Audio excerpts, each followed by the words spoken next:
Hello friends, ये video मैं specially parents के लिए भी बना रहा हूँ और स्टूडेंट्स के लिए भी जो अभी 11th और 12th में हैं।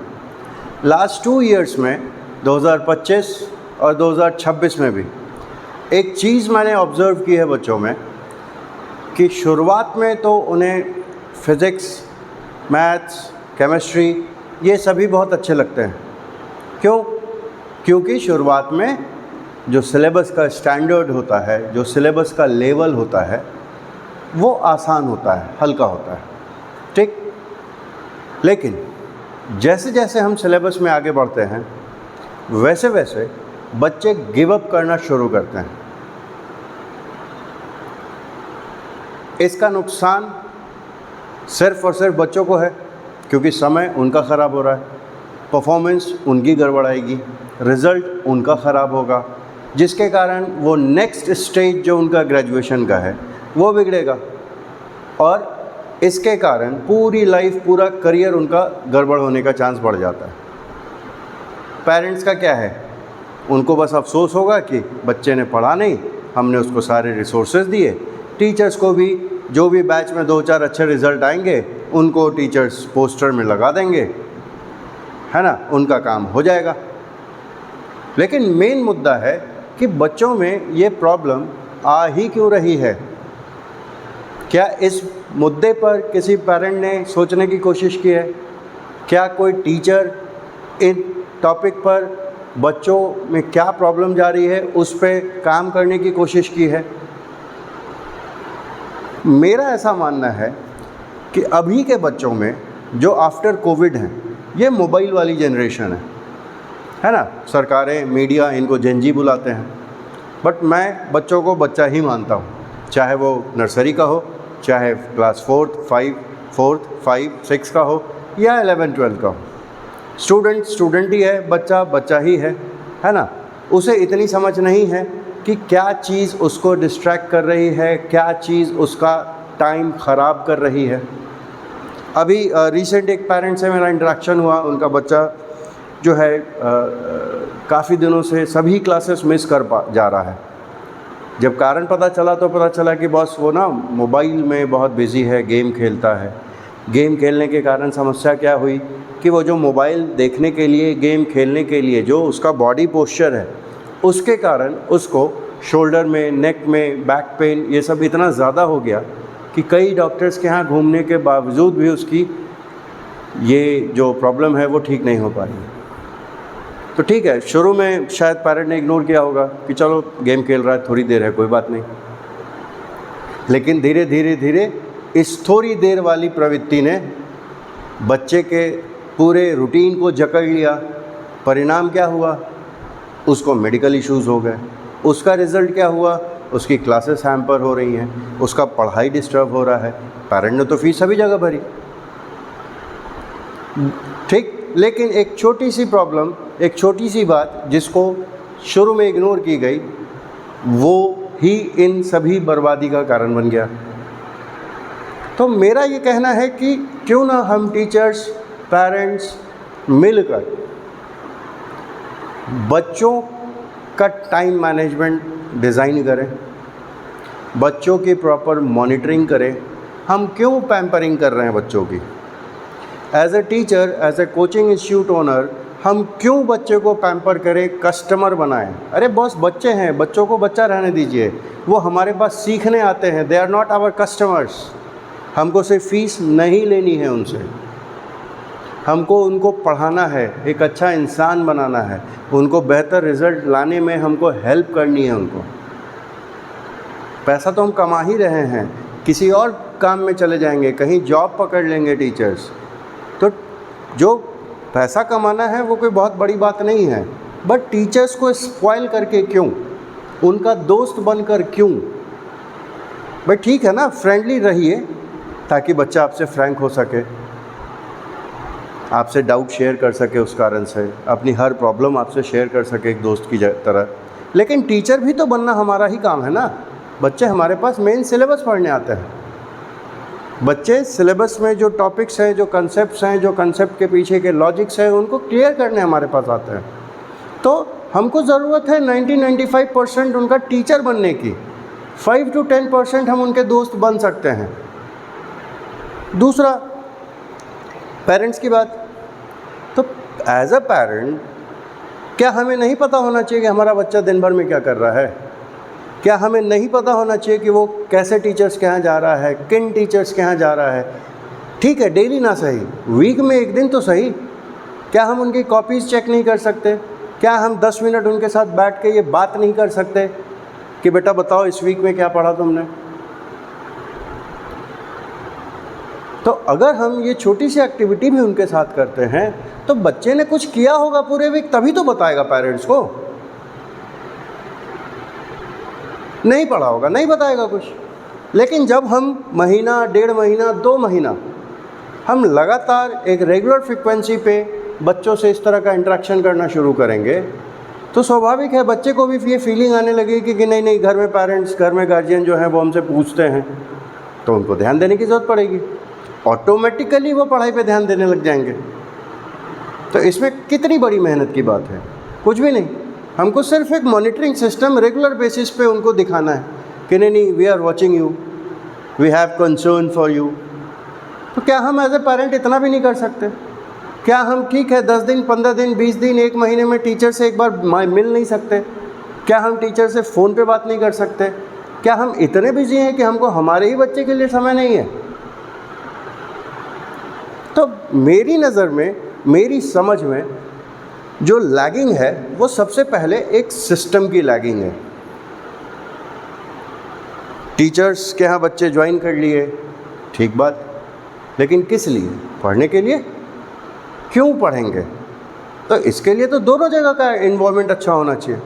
टीचर के क्लास में पढ़ाई होनी चाहिए, घर पे बच्चे की मॉनिटरिंग होनी चाहिए कि बच्चे ने क्लास में क्या पढ़ा, होमवर्क कुछ मिला कि नहीं मिला, वो कर रहा है कि नहीं कर रहा है। तो हम ट्यूशन्स लगा दे रहे हैं, किताबें खरीद दे रहे हैं, साथ ही साथ हो सकता है बहुत से बच्चे ऑनलाइन भी सब्सक्रिप्शंस लेके रहते हैं। तो हम सारे रिसोर्सेज दे रहे हैं but without any proper monitoring, जिसका रिज़ल्ट क्या मिल रहा है? जो मैंने शुरू में ये मुद्दा उठाया कि आसान चीज़ें तो बच्चे समझ जा रहे हैं बट जो एक्चुअल में टफ़ टॉपिक्स हैं, जैसे चूँकि मैं फ़िज़िक्स का टीचर हूँ तो फिज़िक्स का एग्जांपल लूँगा। 11th में रेस्ट एंड मोशन की बात करते हैं, तो जैसे ही बच्चे वेक्टर कंपोनेंट्स की मदद से जब मोशन इन 2 डायमेंशन में प्रोजेक्टाइल मोशन पढ़ते हैं, रिलेटिव वेलोसिटी का बनाने की कोशिश करते हैं, बहुत से बच्चे तो उसी समय गिव अप होने लग जाते हैं कि सर नहीं समझ में। वो इक्वेशंस ऑफ मोशन के बेसिस पे सवाल बना रहा है, उनको सिंपल डिस्टेंस डिस्प्लेसमेंट समझ में आ रहा है, बट जैसे ही वो एक नए और थोड़ा सा कॉम्प्लिकेटेड टॉपिक, आसान बिल्कुल नहीं है बट इतना भी टफ नहीं है कि बच्चे थोड़ा सिंसियर हो तो वो ना समझ, तो जैसे ही बच्चे थोड़े टफ टॉपिक की तरफ मूव करते हैं उनके हाथ पाँव फूलने लगते हैं, उनको सवाल समझ में नहीं आता। तो ऐसा क्यों? इसका रिजल्ट ये होता है कि धीरे धीरे बच्चे इरेगुलर होना शुरू होते हैं, होमवर्क नहीं बनाना शुरू करते हैं एंड धीरे धीरे धीरे 2 से 4 महीने बाद वो either they switch there coaching institute और टीचर्स और they just stop there classes. फायदा किसको? किसी को नहीं।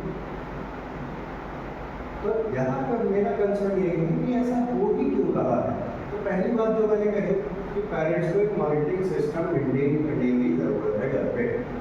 दूसरी, मेरे बच्चों को ये सलाह है कि आप जो टॉपिक क्लास में पढ़ते हो उसको घर जाकर सेम डेट पर बुक की भाषा में पढ़ो और अपनी भाषा में नोट्स तैयार करो। ये पहला।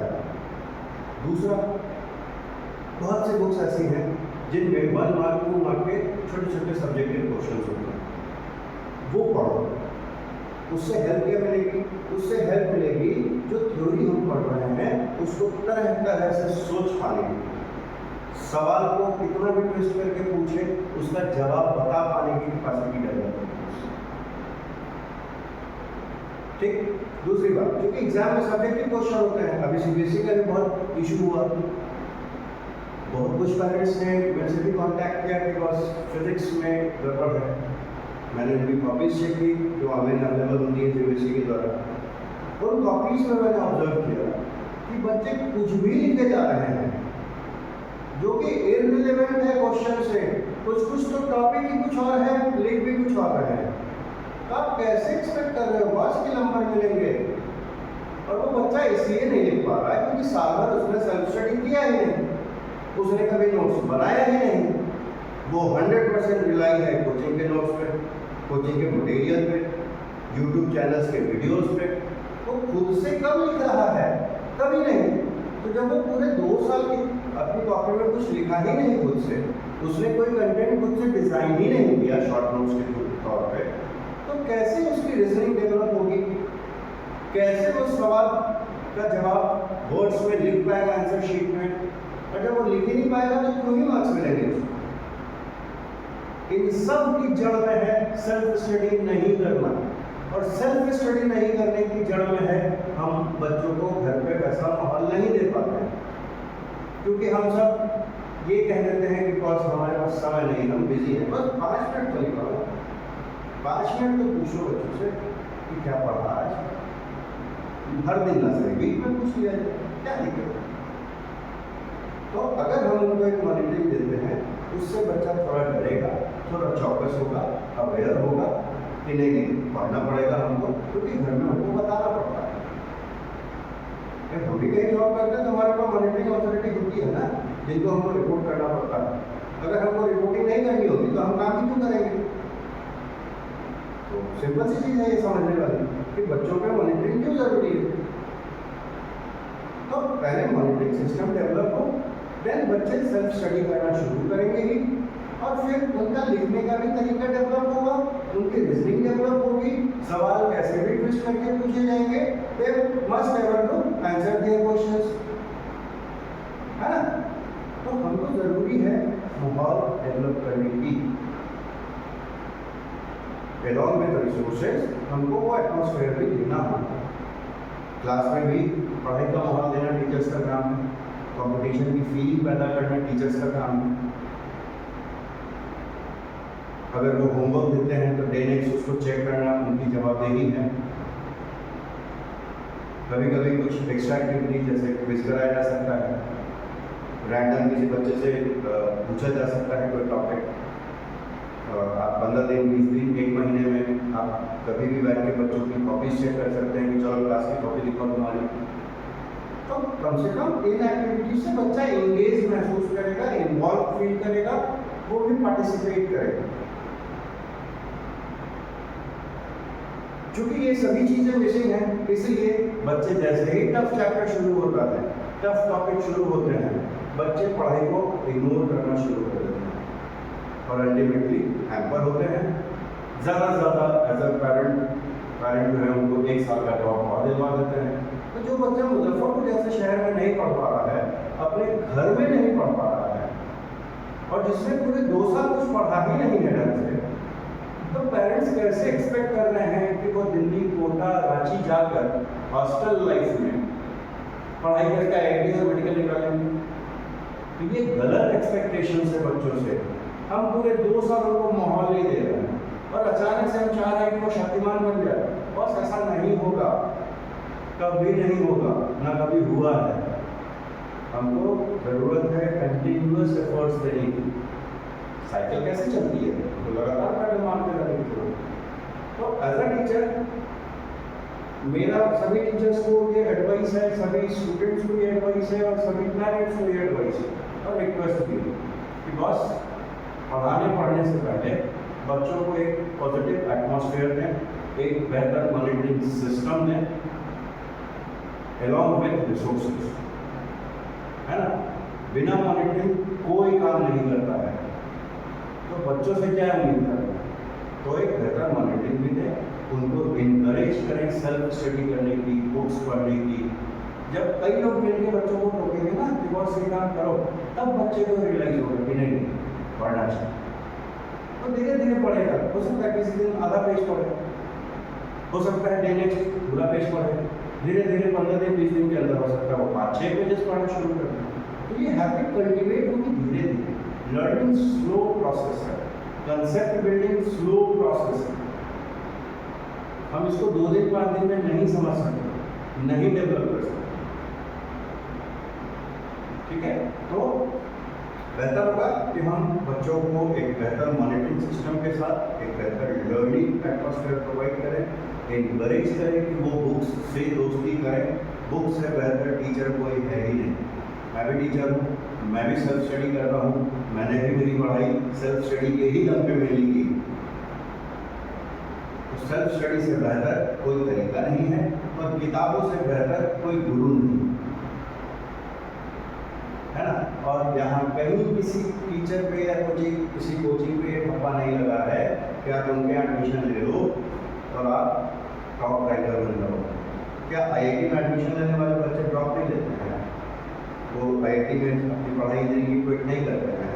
क्या मेडिकल में पढ़ने वाले बच्चे क्या वो क्विट नहीं कर देते हैं? वहाँ जाने के बाद भी बच्चे क्विट करते हैं। दूसरी बात कि सिर्फ एक पर्टिकुलर टीचर से या पर्टिकुलर कोचिंग में जाने से सिलेक्शन नहीं होता है। अगर ऐसा होता तो अगर कोचिंग में 3 लाख बच्चे हैं, 20,000 बच्चे हैं या 50 बच्चे हैं, सभी का सिलेक्शन हो जाना चाहिए। तो यहाँ सभी पेरेंट्स को और बच्चों को भी ये भी समझना होगा कि सिर्फ फलाना जगह जाने से हमारा सिलेक्शन का गारंटी नहीं है। हमको उस पूरी प्रोसेस का पार्ट बनना पड़ेगा सिलेक्शन के लिए। तो हम पार्ट ऑफ प्रोसेस बनना नहीं चाहते, हम सिर्फ एडमिशन लेके अपनी रिस्पॉन्सिबिलिटी निभा लेते हैं और एक्सपेक्ट कर लेते हैं कि हमारा हो गया है, हमारा हो गया मिलेगा। ऐसा नहीं होता। अच्छा इंस्टीट्यूट, एक अच्छा टीचर आपको सिर्फ जो है लाइट हाउस के तरीके से आपको सिर्फ रोशनी दिखाएगा कि बॉस यहाँ ठीक है, यहाँ तुम्हें डाउट है, चलो ये तरीका है इसको सॉल्व करने का। ये टॉपिक का कंसेप्ट में नहीं समझ में आ रहा है, ये देखो ये लॉजिक है इसका। तो टीचर्स इन सब चीज़ों के लिए, बट उस पर प्रैक्टिस बच्चों को करना है, डेटा याद बच्चों को करना है, एग्जाम में परफॉर्म बच्चों को करना है। और चूंकि बच्चे मोस्ट ऑफ टाइम घर पे बिताते हैं, इसलिए घर पे एक बेहतर मॉनिटरिंग सिस्टम होना जरूरी है। ठीक है, तो वो इस वीडियो से पेरेंट्स और टीचर्स को अपने रूटीन को ठीक करने में, अपने बच्चों को सही से गाइड करने में शायद कुछ हेल्प मिले। अगर इनको कुछ बात करनी हो, चाहे वो कोई प्रॉब्लम हो ऐसे रिलेटेड, बच्चों को लेकर कुछ डाउट हो पेरेंट्स को, तो आप मेरे व्हाट्सएप नंबर पर मुझसे कॉन्टैक्ट कर सकते हैं। अगर आप मतलब शहर में ही रहते हैं, आप मुझसे मिल सकते हैं। मेरा नंबर है 9179979001।